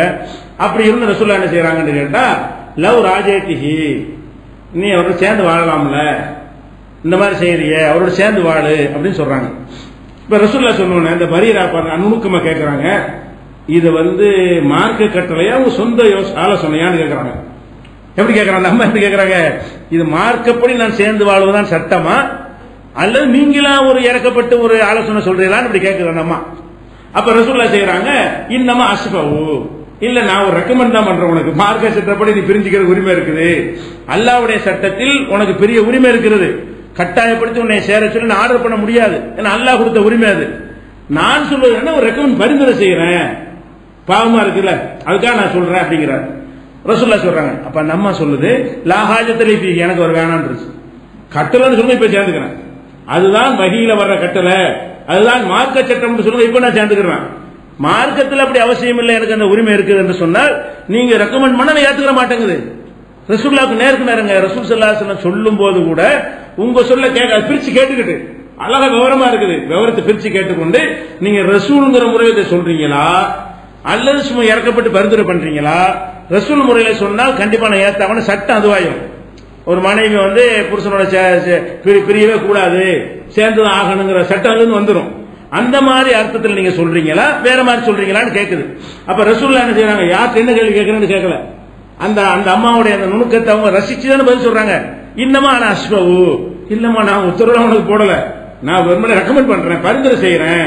அப்ப அந்த அம்மா என்ன சொல்ல, லா ஹாஜத்தலி ஃபீஹி, எனக்கு அவர் வேணான்றது. இப்ப என்ன மேட்ரு, ரசூல் ஸல்லல்லாஹு அலைஹி வஸல்லம் முகத்துக்கு நேர நீங்க சொல்ல கேட்க மாட்டேங்குது. அப்ப இது ஹதீஸ மறுத்த அம்மாவா? இது ரசூலுல்லாஹ்வுடைய சுன்னத்தை பேணாத ஒரு அம்மாவா? வஹியை நிராகரிச்ச அம்மாவா இந்த அம்மா? இல்ல. ரசூலுல்லாஹ் இதுக்காண்டி கண்டிச்சாங்களா? நான் சொல்றேன்னு கேட்க மாட்டியான்னு சொன்னாங்களா? கரெக்டா சொல்லிருக்காங்க அம்மா, சரிதானே. நம்ம பரிந்துரை செய்ய ஏற்றுக்கிற அவசியம் இருக்குது, நம்ம சாதாரண சொல்லத்தானே செய்வோம், ரெண்டு பேரும் சண்டை போட்டு தானே சேர்ந்து வாழங்கப்பான்னு சும்மா சொல்லுவோம். அப்ப அவர் கேட்பார், சட்டத்தில் அப்படி இருக்காண்டு, சட்டமா இல்ல உனக்கு உரிமை இருக்கு, அப்போடைய வேலையை பார்த்துட்டு சட்டத்துக்கு நான் கட்டுப்படும் நீங்க நான் ஏன் கேட்க அப்படி சொல்றோம்ல, இந்த ரேஞ்சில் வச்சு ரசூலுல்லாஹ் அம்மா கேட்குது. இப்ப நம்ம என்ன பாக்குறோம், நபிகள் நாயகம் ஸல்லல்லாஹு அலைஹி வஸல்லம் உருவாக்கின இந்த சமுதாயத்துல எல்லாருமே இது விளங்கி வச்சிருந்திருக்காங்க. எப்படி எப்படி உருவாக்கி இருக்கிறாங்க, ரசூல் ஸல்லல்லாஹு அலைஹி வஸல்லம் அந்த செயல்களை சொல்லும் போது அது வஹீல சொல்றாங்களா வஹீ இல்லாம சொல்றாங்களான்னு தெரிஞ்ச விஷயத்தை கரெக்டா புரிஞ்சுக்கிறாங்க. சிலது நுணுக்கமா இருக்கும், இது வஹீல சொல்றாங்களா வஹீ இல்லாம டவுட் இருக்கும், டவுட்னா கேட்டு கிளியர் பண்ணிடுறாங்க. இது வஹீல் சொன்னது அல்ல, உன் புருஷனோட சேர்ந்துக்க என்று சொல்வது என் சொந்த கருத்து, வஹீல சொன்னது மார்க்க சட்டம் இல்லை அப்படின்னு சொன்ன உடனே வேணான்ட்டாங்க. இது நீங்க புகாரியில 5283வது ஹதீஸில் பார்க்கலாம். அப்ப நம்ம என்ன இதுல இருந்து வழங்குகிறோம், நபிகள் நாயகம் ஸல்லல்லாஹு அலைஹி வஸல்லம் அவங்களுடைய சொற்களை நுணுக்கமான விஷயங்களா இருந்தா கூட இது வஹியா சும்மா செஞ்சாங்களான்னு பிரிச்சு பார்க்கணும். வஹி என்று சொன்னா மட்டும்தான் அது மார்க்கமா ஆகும். இஸ்லாத்தின் ஆதாரம் வஹிதான் என்பதை இந்த அம்மா எப்படி புரிஞ்சிருக்கு பாருங்க. இஸ்லாத்தின் ஆதாரம் ரசூலுடைய தனி வாழ்க்கையும் இல்லைன்னு விளங்கியிருக்கு. இந்த அம்மா எப்படி விளங்கியிருக்குது, இஸ்லாத்தின் ஆதாரம் வஹிதானே தவிர அந்த வஹியை கொண்டு வந்த ரசூலுடைய தனிப்பட்ட கருத்து கூட அல்ல, அது கூட இஸ்லாத்தின் ஆதாரம் இல்லைன்னு நம்ம விளங்கியிருக்கா இல்லையா? அந்த அம்மா விளங்கின ரசூல் அங்கீகரிச்சாங்களா இல்லையா? அதுக்காண்டி உங்களை கண்டிக்கலையே, அதுக்காண்டி யாரும் உங்களை குறை சொல்லலையே, அவங்க இஸ்லாத்தோட வெளியேறினதை அறிவிக்கலையே. அப்ப என்ன விளங்குறது, இஸ்லாத்தின் ஆதாரம் என்பது குணநுணுக்கம், வஹி மட்டும்தான் மார்க்கம். வஹியை ஒருத்தர் கொண்டு வந்ததுனால அவர் சொன்ன எல்லா மார்க்கும் நாவல பாருங்க, வஹியை யார் கொண்டு வந்தார்களோ அவர்கள் சொன்ன எல்லாமே மார்க்கமாக மாட்டேங்குது. பிரிச்சு பார்க்கிற அளவுக்கு இந்த மார்க்கம் இருக்குன்னு சொன்னா வஹி வராதவர்களுடைய செயலை எப்படி நம்ம மார்க்கமாக்கி கொள்வது? இதான் மேட்டர். இது ஒண்ணு வழங்கினா போதும். வஹி வராத அவர் சொன்னார் இவர் சொன்னார், அவர் ஏன் சொல்லணும், அவர் வஹி வருமா இதை கேட்கணும். வஹி வந்த எங்கள் ரசூலை நாங்கள் இந்த அந்தஸ்தில் வைத்து பார்த்துக்கிட்டு இருக்கிறோம் மார்க்கத்தில். வஹி வராத ஒருத்தர் சொல்றாருங்கிறீங்க, அது சுன்னத்துங்கிறீங்க, வஹி வராதவர் ஹலால் ஆக்குறாருங்கிறீங்க, ஹராம் ஆக்குறாருன்னு கேட்கணுமா இல்லையா? அவ்வளவு நுணுக்கமா அந்த ஹதீஸ், இந்த ஒரு ஹதீஸ் போதும். அதே போல நபி ஸல்லல்லாஹு அலைஹி வஸல்லம் ஒரு விருந்துக்கு போறாங்க. விருந்துக்கு போகும்பொழுது அவங்களுக்கு உடும்பு கறி உணவோட வைக்கும் போது உடும்பு கறியை வச்சிருக்காங்க. உடும்பு மார்க்கத்தில் அனுமதிக்கப்பட்ட ஒரு உணவு தான். உடும்புங்கிறது தடுக்கப்பட்ட உணவு இல்லை. அது பார்த்தா ஒரு மாதிரியா ஓனான் மாதிரி எலி மாதிரி தெரிஞ்சாலும் இஸ்லாத்தில் தடுக்கப்பட்ட உணவு கிடையாது. அறிவியல் பூர்வமா நல்ல வலுவான உணவு. உடம்பு சாப்பிட்டான செய்ய ரொம்ப உடம்பு ஸ்ட்ராங்காகவும் போயிடும். அந்த உடும்பு வச்சிடுறாங்க. வச்சவன ரசூலுல்லாஹ் சாப்பிட போகும்போது அந்த விருந்து வச்சவங்க சொல்றாங்க, இது உடும்பு சொல்லிக்கணும்ல, என்னன்னு தெரியாம சில ஆளுக்கு ஆட்டுக்கறி சாப்பிடுவாங்க, மாட்டுக்கறி சாப்பிட மாட்டாங்க. அவங்களுக்கு மாட்டுக்கறி வச்சோன்னு வைங்கள சொல்லிவிடணும், இது மாட்டுக்கறின்னு சொல்லிடுறேன். அவங்க விரும்பாத ஒண்ணா இருக்கும்ல, மாட்டுக்கறியும் சாப்பிடலாம் ஆட்டுக்கறியும் சாப்பிடலாம். ஆட்டுக்கறியை சாப்பிடுற நிறைய பேர் மாட்டுக்கறி வேணான்றாங்க. அப்ப நம்ம என்ன செய்யணும், இது மாட்டுக்கறிங்கன்னா கையை எடுத்துருவாங்கல்ல, மாட்டுக்கறி அப்ப வேற சாமான கொடுன்னு கேட்டுருவாங்க. அதுக்காக அந்த அம்மா என்ன செய்யறாங்க, ரசூல் ஸல்லல்லாஹு அலைஹி வஸல்லம் உடும்பு சாப்பிடுவாங்களா இல்லையான்னு தெரியலன்னு நினைச்சுக்கிட்டு இன்னஹு லப்புன், இது உடும்புன்னு சொன்னோன்னு கையை எடுத்துறாங்க. எடுத்து சாப்பிடுறதுக்காக கையை கொண்டு போறாங்க. இது உடும்பு கறின்னு சொன்னோன்னு டக்குன்னு கையை அந்த உணவுல இருந்து கையை எடுத்துறாங்க. பக்கத்துல ஹாலித் இப்னு வலீத், அவர் இஸ்லாத்துல ஏற்ற பிறகு பிற்காலத்தில் நடந்த ஒரு சம்பவம் இது. அவர் பக்கத்தில் இருக்கிறார். அப்ப அவர் கேட்கிறாரு, ஹராமுன் ஹுவ, டக்குன்னு கையை எடுத்துறீங்களே ஹராமா? அதான் ஹராம் கையை எடுப்பாங்க, சாப்பிட கையை கொண்டு போனீங்க, உடும்புன்னு சொன்ன கையை எடுத்துட்டீங்க, இது ஹராமா அப்படின்னு கேட்கிறாரு. அப்ப ரசூல் ஸல்லல்லாஹு அலைஹி வஸல்லம் சொல்றாங்க, ஹராம்லாம் கிடையாது, நான் இருந்த பகுதியில் இதை நான் பார்த்தது கிடையாது, இந்த உடுமை பார்த்தது கிடையாது, சாப்பிட்டு பழக்கம் கிடையாது, அதனால எனக்கு பிடிக்கல. நான் சாப்பிட்டு பார்த்து பழகாத ஒரு பிராணியா இருக்கிற காரணத்தினால எனக்கு பிடிக்கல, ஆனா ஹராம் கிடையாதுங்கிறாங்க. உடனே ஹாலித் இப்னு வலீத் என்ன செய்யறாரு, அதையும் சேர்த்து இழுத்து ரசூலுல்லாஹ்க்கு வச்சு எடுத்து இழுத்து அவர் விட்டு ஆரம்பிச்சிடுறாரு. ரசூல் ஸல்லல்லாஹு அலைஹி வஸல்லம் பார்த்து கொண்டிருக்கும் பொழுதே என்ன செய்யறாரு, எல்லாத்தையும் சேர்த்து அவர் சாப்பிட்டு முடிச்சிடுறாரு. இது புகாரில 5400வது ஹதீஸா இருக்குது. இப்ப என்ன மேட்டர்னு கேட்டா, ரசூல் ஸல்லல்லாஹு அலைஹி வஸல்லம் ஒண்ணு பிடிக்கல, ஆனா ஹராம் ஆகல. பாருங்க, இந்த உடுப்பு யாருக்கு பிடிக்கல, ரசூலுல்லாஹ்வுக்கு பிடிக்கல, ஆனா ஹராமாச்சா? ரசூலுல்லாஹ்வுக்கு பிடிக்கலங்கிறது வஹியால் பிடிக்காம போகல, சுபாவத்தால் பிடிக்கல, அவங்களுக்கு பிடிக்கல. அப்ப அல்லாஹ்வுடைய ரசூலுக்கு வஹியினால் அது பிடிக்காமல் போயிருந்தால் எல்லாருக்கும் ஹராமா இருக்கும். இந்த உடும்பு ஏன் பிடிக்கவில்லை என்று சொன்னால், அவங்க பார்க்கல, ஒரு புதிய ஒரு உணவாக இருக்கிறது, நான் இருந்த பகுதியில் இது காணப்படாத ஒன்றாக இருக்கிறது, அதனால நான் தொடவில்லைன்னு சொன்ன காரணத்தினால அது வஹி அல்ல, அவங்களுக்கு சுபாவத்தில் பிடிக்கவில்லை, இயல்பிலேயே அவங்களுக்கு என்ன செய்யல, இந்த உடும்பு பிடிக்கல, அதனால சாப்பிடுறேன். கரெக்டா விளங்கிட்டானே இல்லையா? இவர் என்ன விளங்குறாரு, உங்களுக்கு இப்படி எனக்கு என்ன, உங்களுக்கு வகையில பிடிக்காம போனுச்சு, உங்களுக்கு சுபாவத்தில் பிடிக்கல, நான் சாப்பிடுறேன்னு சேர்த்து சாப்பிடுறேன். ஹாலித் விளங்குறாரா இல்லையா? ரசூல் ஸல்லல்லாஹு அலைஹி வஸல்லம் ஒன்று பிடிக்காமல் போனாலும் அது ஹராம் ஆகாது. எப்ப பிடிக்காம போனேன், மார்க்கத்துக்காக பிடிக்காமல் போகணும், வஹியின் காரணமாக பிடிக்காமல் போகணும். அவங்களுக்கு சுபாவத்தில் சில உணவுகள் பிடிக்காம போகுமே. ஆனால் இப்ப மருதாணி ரசூலுல்லாஹ்வுக்கு பிடிக்காது, ஆனா நமக்கு எல்லாத்துக்கும் கட்டளை இட்டு இருக்கிறாங்க, மருதாணி போட்டுக்கிறங்க. ஆயிஷா நாயகி மருதாணி போடவே மாட்டாங்க, ஏன்னு கேட்டா ரசூலுல்லாஹ்க்கு அந்த மருதாணி வாடை பிடிக்காது, அதனால நான் போட மாட்டேன் அப்படின்னு சொல்றாங்க. ஆனா ரசூலுல்லாஹ் எல்லாத்துக்கும் கட்டளை இட்டாங்களா இல்லையா? அவங்களுக்கு பிடிக்காத மருதாணி வாடை நம்மளை போட சொன்னாங்களா இல்லையா? சில பேருக்கு சில வாடை பிடிக்காது, சில பேருக்கு சில உணவு பிடிக்காது, சில பேருக்கு சில ருசி பிடிக்காது, சில கலர் பிடிக்காது. அந்த மாதிரியான ஒரு அடிப்படையில் ரசூல் ஸல்லல்லாஹு அலைஹி வஸல்லத்துக்கு பிடிக்காத ஒன்று உடும்பு ஒன்று. ஆனால் அது ஹராமாச்சா, மக்ரூஹாச்சா, தடுக்கப்பட்டதாச்சா? ஆவல. அப்ப இது புகாரில் இருக்கக்கூடிய இந்த ஹதீஸ். அப்ப இது எல்லாத்தையும் நம்ம அடிப்படை என்ன விளங்கிக் கொள்கிறோம், வஹி என்பது ரசூல், வஹி மட்டும் தான் இஸ்லாத்தின் ஆதாரம் என்பதை எவ்வளவு நுணுக்கமாக இந்த மார்க்கத்தை நம்ம பிரிச்சு வச்சிருக்கிறோம், எவ்வளவு நுணுக்கமா பிரிச்சிருக்கிறோம். அல்லாஹ்வுடைய ரசூல் செஞ்சு இருந்தாலும் அது வஹியில் செஞ்சாங்களான்னு பிரிச்சு பார்க்க வேண்டும். வஹியில செஞ்சு இருந்தால் அது மார்க்கமாகிவிடும். வஹி இல்லாமல் செஞ்சிருந்தார்களே ஆனால், மனிதராக அவங்களுடைய சுபாவத்தில் இயல்புல செய்திருந்தார்களே ஆனால் அது என்னவாயிர மார்க்கம் ஆகாது. இப்படியாக நம்ம பிரிக்கிறோம். இப்ப ரசூல் ஸல்லல்லாஹு அலைஹி வஸல்லம் தலப்பா கட்டினாங்கிறதுக்கு ஆதாரம், சில நேரங்களில் தலப்பா கட்டினாங்க, அது சுன்னத்து சொல்ல முடியுமா? சொல்ல முடியாது. தொப்பி போட்டதே இல்லை, அதுக்கு ஆதாரமே இல்லை. போட்டா அனுமதிக்கப்பட்ட ஒரு காரியமாக சுன்னத்துலாம் கிடையாது. தலப்பா கட்டிருக்காங்க, சில நேரங்களில் மக்கா வெற்றியின் போதெல்லாம் கருப்பு தலப்பாகை கட்டி வந்தார்கள்லாம் இருக்கிறது, அது சுன்னத்துன்னு யாருமே சொல்ல முடியாது. ஏன்? அவங்க அந்த தலப்பா கட்டுறது ஒரு கௌரவமான ஒரு இடத்துக்கு போகும்போது ஒரு தலைமைத்துவத்தை காட்டும் போது தலையில கட்டிக்கிறதுங்கிற ஒரு பழக்கம் இருந்துச்சு, எல்லாரும் கட்டிக்கிறாங்க. அந்த மாதிரி ரசூல் ஸல்லல்லாஹு அலைஹி வஸல்லம் தலையில நினைஞ்சிட்டாங்க, கட்டிக்கிட்டாங்களே தவிர உங்களுக்கு ஆர்டர் பண்ணல எல்லாரும் தலப்பா கட்டுங்க, அவங்க தான் கட்டினாங்களே, இருக்கிற மக்கள் யாரும் கட்டவும் இல்லை. அப்ப அந்த மாதிரி பிரிக்கிறோம். தலப்பா கட்டுறது சுன்னத்து இல்ல, குதிரையில போறது சுன்னத்து இல்ல, ஒட்டக கறி சாப்பிடுற சுன்னத்து இல்ல, பேரிச்சம்பழம் சாப்பிடுற சுன்னத்து இல்ல, அவங்க மாதிரி ட்ரெஸ் போற சுன்னத்து கிடையாது. அந்த காலத்துல தேல் கடிச்சா வெட்டி விட்டு ரத்தத்தை வெளியேற்றிட்டு இருப்பாங்க, அதெல்லாம் அந்த காலத்துல செய்ய ஊசி போட்டு ஈஸியா முடிச்சுட்டு போயிடலாம். அப்படியான காலத்துல வாழ்றோம். அப்ப அவங்க காலத்துல இருந்த மருத்துவங்கள்லாம் எதுல வராது, மார்க்கத்துல வராது. திப்ப நபின்னு ஒரு பெரிய புஸ்தகம் எழுதிக்கிறாங்க, நபியின் மருத்துவம் சொல்லி. இந்த காலத்துல செய்ய முடியுமா? இஸ்லாத்தை கேவலப்படுத்திட்டு போயிடும். இந்த மருத்துவத்தை செஞ்சு அந்த காலத்துல அது பயன் இருந்துச்சு, ஓகே. அந்த காலத்துல உள்ள மருத்துவம் என்னவோ அதுதான் செஞ்சிருப்பாங்க, பயன் செஞ்சு. நம்ம கூட நாட்டு வைத்தியம் சித்த வைத்தியம் எல்லாம் பயன் தரதான் செய்யும். உடனே செய்யறதுக்கு வாய்ப்பு இருக்கு. இதெல்லாம் லேட்டாக 3 மாசம் 6 மாசம் வரைக்கும் வேதனைப்பட்டுக்கிட்டு அப்படி இருக்க தேவை இருக்குதா? சிம்பிளா முடிஞ்சிருச்சா இல்லையா? அப்ப அந்த மாதிரிலாம் ரசூல் ஸல்லல்லாஹு அலைஹி வஸல்லம் வாழ்க்கையை பிரிக்கணும். உணவு, மருத்துவம், உடை, பழக்க வழக்கம், மலைஜலம் கழிக்கிறது. ரசூலுல்லாஹ் காலையில 8 மணிக்கு மலைஜலம் கழிக்க போவார்கள்னா 8 மணிக்கு கூட சுண்ணத்துக்க முடியாது. 8 மணிக்கு அவங்களுக்கு வருது, 8 மணிக்கு போறாங்க, 9 போக வேண்டியதான். இது அவரவருக்கு வரக்கூடிய தன்மை. இயற்கையாக அவரவருக்கு எப்ப இயற்கை உபாதை வருமோ அப்ப போய் சொல்ல வேண்டும். இப்னு உமர் ஒரு சஹாபி இருந்தார். இது புரிந்து கொள்ள அது எந்த அளவுக்குன்னா இவர் எல்லாருமே அறிஞர்கள் இவர் விமர்சனம் பண்ணுவாங்க. யார? இப்னு உமர். அவர் என்ன செய்வார்னு கேட்டா போவார், பிரயாணம் பண்ணி போவார். போகும்போது என்ன செய்வார்னா இந்த இடத்துல ரசூலுல்லாஹ் சிறுநீர்களுக்காக இறங்கி அங்க போய் சிறுநீர்களிப்பார். பிரயாணத்து ரசூலுல்லாஹோட போயிருப்பார்ல, ரசூலுல்லாஹ் காலத்துக்கு பிந்தி நடக்குது எல்லாம். ரசூல் ஸல்லல்லாஹு அலைஹி வஸல்லம் காலத்துல நல்லா அவங்களை உன்னிப்பா பார்த்துக்கிட்டு இவர் எல்லாத்திலையும் பின்பற்ற நினைச்சு என்ன செய்வார்னு கேட்டா ஒரு இடத்துல ரசூலுல்லாஹ் இயற்கை உபாதை கழிச்சான்னு வைங்களேன், அந்த இடத்துல போய் என்ன செய்வாரு, இந்த இடத்துல ரசூலுல்லாஹ் நில்லுங்க வந்துடுறேன்னு சொல்லிட்டு போய் யூரின் வராட்டா கூட என்ன செய்வாரு, அந்த இடத்துல உட்கார்ந்துட்டு வருவாரு. அதே மாதிரி ரசூல் ஸல்லல்லாஹு அலைஹி வஸல்லம் தொழுதாங்கன்னு வைங்களேன், தொழுக நேரம் தொழுது இருப்பாங்க, இவர் இந்த இடத்துல தொழுதாங்கன்னு தொழுவார். போற பிரயாணத்துல ஒரு இடத்துல சிறப்பிச்சு தொழுவது தனியா இருக்கிறது. போற இடத்துல தொழுதாங்கன்னா அது மாதிரி நம்மளும் போற இடத்துல தொழுதுக்கணும். இவர் இந்த இடத்தை தேர்ந்தெடுத்து என்ன செய்வாரு, அந்த மாதிரி செய்வாரு. இது அறிஞர்கள் என்ன செய்வாங்க, குறை சொல்லுவாங்க. இது வகி அது பிரிச்சு பார்க்க தெரியல இவருக்கு. இப்னு உமர் ரசூலுல்லாஹ் பின்பற்றவங்கிற பேர்ல ரொம்ப ஓவரா போறேன்னு செய்யறாரு.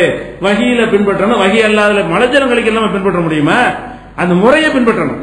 மலஜலம் கழிக்கும் இந்த மாதிரி போங்க, இந்த துவா ஓதுங்க, இப்படி செய்யுங்க, அதுகளை பின்பற்றணும். அதெல்லாம் இபாதத்துல ஒடியாந்துருது, திக்ர் செய்யறது அதெல்லாம் வணக்கத்துல வந்துருது. அது இல்லாத விஷயங்கள்ல பின்பற்றுறது என்பது கிடையாதுன்னு சொல்லி இப்னு உமரை எல்லா அறிஞர்களும் என்ன செய்வாங்க, எல்லா அறிஞரும் குறை சொல்லுவாங்க. எந்த அளவுக்குன்னா இவர் ரொம்ப ரொம்ப பிரிய வச்சிருந்தாரு. ஆனா அந்த வேறுபாடு தெரியாதவர் இருக்கிறாரு.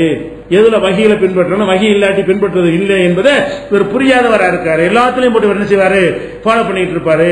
ரசூலுல்லாஹ் நகம் வெட்டுறது பாப்பாரு, அந்த மாதிரி தான் வெட்டுவார். நகம் வெட்டணும்னு சொல்லிட்டு எப்படி வெட்டிக்க வேண்டியதானே, அதுவும் அதே மாதிரி வெட்டுவார். எல்லாத்திலும் அதே மாதிரி செய்வார். இப்படியானவர்கள் இருந்தார்கள். அப்படி தேவையான மார்க்கத்தில் மற்றவர்கள் அப்படி இருக்கல, மற்ற சகாபாக்கள் அப்படி இருக்கல என்பது காலித் இப்னு வலீத், இந்த பரீரா, இந்த மாதிரியான சம்பவங்கள் எல்லாம் சான்றாக இருக்கிறது. இது ஒரு அடிப்படையாக நம்ம விளங்க வேண்டிய விஷயம். வகியையும் ரெண்டாக பிரிக்கணும். வகியே இல்ல, வகியை கொண்டு வந்த அல்லாஹ்வுடைய தூதரை ரெண்டாக பிரித்து அவங்க வகியில் சொன்னதை எடுத்துக்கொள்ள வேண்டும், வகி இல்லாமல் சொன்னதை மார்க்கம் இல்லை என்று முடிவு செய்ய வேண்டும். அப்ப இந்த பேசிக்கை வைத்து பார்த்தால் எல்லாம் பொய்யின் அடிபட்டு வருது. மதுஹபு, தரிகா, ஸலஃபு, கிளபு என்னென்ன சொல்லுகிறார்களோ அனைத்து ஆதாரங்களும் அல்லாஹ்விடத்தில் நிற்காது. வகி இல்லாதவங்களுடைய சொல்லத்தான் என்ன செய்யறாங்க, இவங்க ஆதாரமா எடுத்துக்கொண்டிருக்கிறார்கள் என்பதை விளங்கிக் கொள்ளணும். அடுத்ததாக இன்னொரு விஷயத்தையும் விளங்கிக் கொள்ளணும். இந்த வகி வருது இல்லையா, அல்லாஹ்வுடைய ரசூலுக்கு வகி வந்துச்சு. அல்லாஹ்வுடைய ரசூலுக்கு வகி வந்த மாதிரி இனி வகி வருமா, அது தெளிவாகணும்ல. அவங்களுக்கு தான் வகி வந்துச்சா, இனிமேல் வருமா? அப்படி சில பேர் என்ன செய்யறாங்கன்னா சில தவறான சான்றுகளை வைத்துக் கொண்டு அவுலியாக்களுக்கு வகி வந்துச்சுங்கிறாங்க, பெரியார்களுக்கு வகி வந்துச்சுங்கிறாங்க. ரசூலுல்லாஹ்வுக்கு பிறகு நபியே வருவார்லாம் சொல்றாங்க. ரசூல் ஸல்லல்லாஹு அலைஹி வஸல்லம் பிறகு என்ன செய்வாங்க, சில நபிமார்கள்லாம் வருவார்கள், அவங்களுக்கு வகி வரும் என்கிற மாதிரி எல்லாம் ஒரு குழப்பக்கூடிய ஒரு காட்சி நம்ம பார்க்கணும். இதை ஒரு அடிப்படை வழங்கிக் கொள்ளணும். வகி என்பது முடிந்து விட்டது. அடுத்து வழங்க வேண்டிய விஷயம் என்ன, இஸ்லாத்தின் ஆதாரம் வகி தான். வகிங்கிறது இருந்துகிட்டு இருக்கா, முடிஞ்சிருச்சா? முடிஞ்சு விட்டது. எங்க முடிஞ்சு விட்டது? கடைசி ஹஜ்ஜில வச்சு எல்லாம் முடிச்சுட்டான். அல் யௌம அக்மல்து லக்கும் தீனக்கும், இன்றோடு உங்கள் மார்க்கத்தை நான் முழுமையாக்கிட்டேன். மார்க்கத்தை முழுமையாக்கிட்டேன் என்ன அர்த்தம்? இனிமே ஒன்றும் வர வேண்டியதில்லை. மார்க்கம் என்று என்னென்ன சொல்ல வேண்டுமோ எல்லாம் சொல்லி முடிச்சாச்சு, எல்லாம் செஞ்சு காட்டாச்சு, எல்லாமே சட்டம் ஆக்கியாச்சு. இனிமேல் எந்த ஒன்றும் வர வேண்டியதில்லை என்பதற்காகத்தான் இன்றைய தினம் உங்களுடைய மார்க்கத்தை நான் உங்களுக்காக முழுமையாக்கி விட்டேன். எல்லாம் கடைசி ஹஜ்ஜில், ரசூலுல்லாஹ்வுடைய இறுதி ஹஜ்ஜில் வைத்து இந்த வசனத்தை அருளி முழுமையாக்கிட்டான். அப்ப ரசூல் ஸல்லல்லாஹு அலைஹி வஸல்லத்தோட வகி, இஸ்லாத்தின் ஆதாரம் வகி என்றால் இஸ்லாத்தின் ஆதாரம் ரசூலோடு நின்றுவிடும். ரசூலுக்கு அப்புறம் யாருக்காவது வகி வருமா என்றால் வரவே வராது. ஏனென்றால் நபிகள் நாயகம் ஸல்லல்லாஹு அலைஹி வஸல்லம் அவர்கள் கடைசி ரசூலு, கடைசி நபி. அடுத்து நம்ம விளங்க வேண்டிய விஷயம், ஏன்னா இஸ்லாத்தின் ஆதாரம் வகி நம்ம சொன்ன உடனே வகிதான் ஆதாரம், இந்த இவருக்கு வகி வந்துச்சுல, இந்த அவருக்கு வந்துச்சுல ஆரம்பிச்சிருவானு. எதை வழங்கிக்கிறேன், வகி வராதுங்கிறதுல தெளிவா இருக்கணும். வகி என்பது அதோட முடிஞ்சு இனிமேல் யாருக்கும் வரவே வராது. வகி வருவதற்கான வாசலை எல்லாம் நினைச்சுட்டான், ஒரே ஒரு வாசலை திறந்து வச்சிருக்கான், என்னன்னு கடைசியா வச்சுக்கிறோம். ஆனா வகியுடைய வாசலை முழுசா நினைச்சுட்டான்ல, அடைச்சிட்டான். அது அந்த ஆதாரம் தெரிஞ்சு கொள்ள வேண்டும். இப்ப நபிகள் நாயகம் ஸல்லல்லாஹு அலைஹி வஸல்லம் அவங்கள பத்தி அல்லாஹ் சொல்றான், குல் நபியே நீங்கள் சொல்லுங்கள், யா அய்யுஹன்னாசு மனிதர்களே, எல்லாத்தையும் கூப்பிட சொல்றான். யா அய்யுஹன்னாசுனா யாரு? மனிதர்களே. இன்னி ரசூலுல்லாஹி இலைக்கும் ஜமீஆ, நான் உங்களுக்கு அனுப்பப்பட்ட அல்லாஹ்வின் தூதராவேன். ஜமீஅன், உங்கள் அனைவருக்கும் அனுப்பப்பட்ட தூதராவேன். இப்ப நபிகள் நாயகம் ஸல்லல்லாஹு அலைஹி வஸல்லம் அனுப்பும் போது ஒரு குறிப்பிட்ட குலத்துக்கு, கோத்திரத்துக்கு அனுப்பாம, ஒரு குறிப்பிட்ட காலத்துக்கு அனுப்பாம, எல்லா காலத்துக்கும் அனைத்து மனிதர்களுக்கும் தூதர்னு சொல்லி அனுப்புறான். அப்ப ஒருவரை அனைத்து மனிதர்களுக்கும் தூதர் என்று அனுப்பிவிட்டால் மனிதன் இருக்கிற காலம் வரைக்கும் தூதருக்கு வேலை இல்லை. ஏன்னா எல்லா மனிதரையும் கூப்பிட்டு தான் யாயு ஹொன்னாசன் கூப்பிடுறான். யாயு ஹொன்னாசன் மனிதனா இருக்கிற எல்லாரும் இந்த குர்ஆன் இருக்கிற காலம் வரைக்கும் யாரையெல்லாம் இந்த குர்ஆன் அழைக்கிறதோ அவ்வளவு பேர் மனிதர்கள் தான். அப்ப உங்களையும் கூப்பிட்டு எல்லாம் சொல்றான் மனிதர்கள் என்ற நீங்களும் தான் மனிதர்கள் கூப்பிட்டு சொல்றான். ரசூலுல்லாஹ் சொல்றான் எப்படி, இன்னி ரசூலுல்லாஹி இலைக்கும் ஜமீஆ, நான் அல்லாஹ்வினால் அனுப்பப்பட்ட தூதர் உங்கள் அனைவருக்கும், மனித குலம் அனைவருக்கும் தூதராக அனுப்பப்பட்டிருக்கிறேன். மூசா நபி அனுப்பப்பட்டாங்கன்னா அவங்க நமக்கு அனுப்பப்படவே இல்லை. அவங்களுடைய எந்த போதனை நமக்கு இருக்கா? ஈசா நபி போதனை நமக்கு இருக்குதா? அவங்க காலத்தில் வாழ்ந்த மக்களுக்கு சொன்னாங்க, அதோட முடிஞ்சு பினிஷ். அதுக்கு பிறகு தொடர்ச்சி கிடையாது. முகமது ஸல்லல்லாஹு அலைஹி வஸல்லம் அனுப்பப்பட்டு 14 நூற்றாண்டு ஓடுனா கூட அவங்களுடைய தூதுத்துவம் இன்னைக்கு நமக்கு இருக்கிறது. அந்த மாதிரி அல்லாஹ் 7வது அத்தியாயத்தில் 158வது வசனத்தில் சொல்றான், அனைத்து மனிதர்களுக்கும் நான் தூதர் என்று நீ சொல்லிடணும். உங்க ஊர் மக்காவாசிக்கு மட்டும் தூதர் கிடையாது, உன் காலத்து மக்களுக்கு மட்டும் தூதர் கிடையாது, எல்லா மக்களுக்கும் தூதர்னு சொல்லிடுறான் அல்லாஹ்.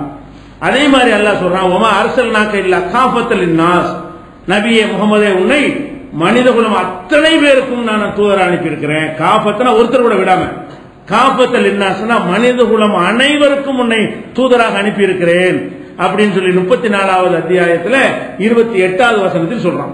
அப்ப இந்த 2 வசனம் என்ன சொல்லுது?